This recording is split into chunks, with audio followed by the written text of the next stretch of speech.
Mike Mullen from MikeMullen.net. Sunday morning, blue skies, sun's out, on the way to Talladega SuperSpeedway. See just what's going to happen today. And as if Jimmie Johnson couldn't get any luckier, he's on the pole. Rained out, qualifying, and now it's 500 miles. Actually, it's more than 500 miles. It's going to be close to 800 miles, a little over 800 miles. What we've got,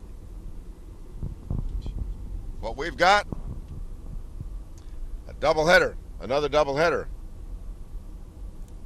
Sprint Cup, nationwide. Kevin Harvick, a lot of guys are going to be doing double duty. But it won't be as hard this week as it was last week. Last week it was Texas on a Monday. This week it's Talladega on a Sunday. Jimmie Johnson on the front row. Greg Biffle, Matt Kenseth right behind him. All the guys lined up on points. Be interesting to see what they do out there today. Are they going to race like they've been racing? Pretty darn hard, if you ask me. Or are they going to kind of drive around and wait for the last 50 miles and then race and crash and flip and all that sort of stuff? Jimmie Johnson says, well, we don't really know. It depends on how things go.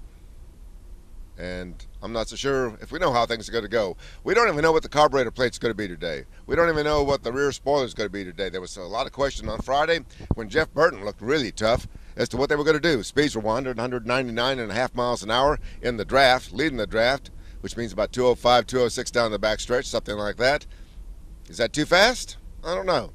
If NASCAR wants to slow them down, the logical thing is a smaller plate, but with the aerodynamics here, that's not what the drivers want. They say the cars are too draggy. There's too much drag from this flat blade rear spoiler, which brings us to Daytona coming up.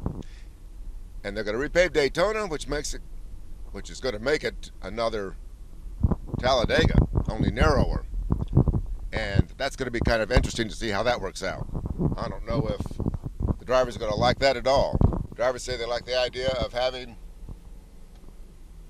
the bumps and the grinds and all that at Daytona the way it is right now, the way it's been for the last 30 years or so. But what they really want is not another Talladega where you're tight in line, the cars don't back off, and the speeds stay the same through a whole tire run.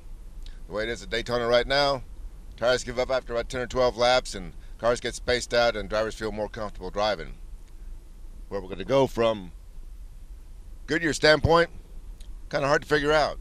Not really sure what Goodyear's going to do, but they've got to make 6,000 tires by the 1st of February, which means they need to have that track repaved down there by about the middle of October.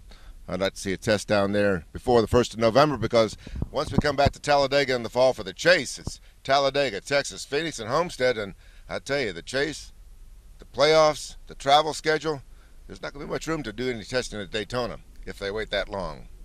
That's my game plan, the middle of October, Daytona. But today it's Talladega. Jimmie Johnson on the front row on the pole, and let's see just how lucky he is.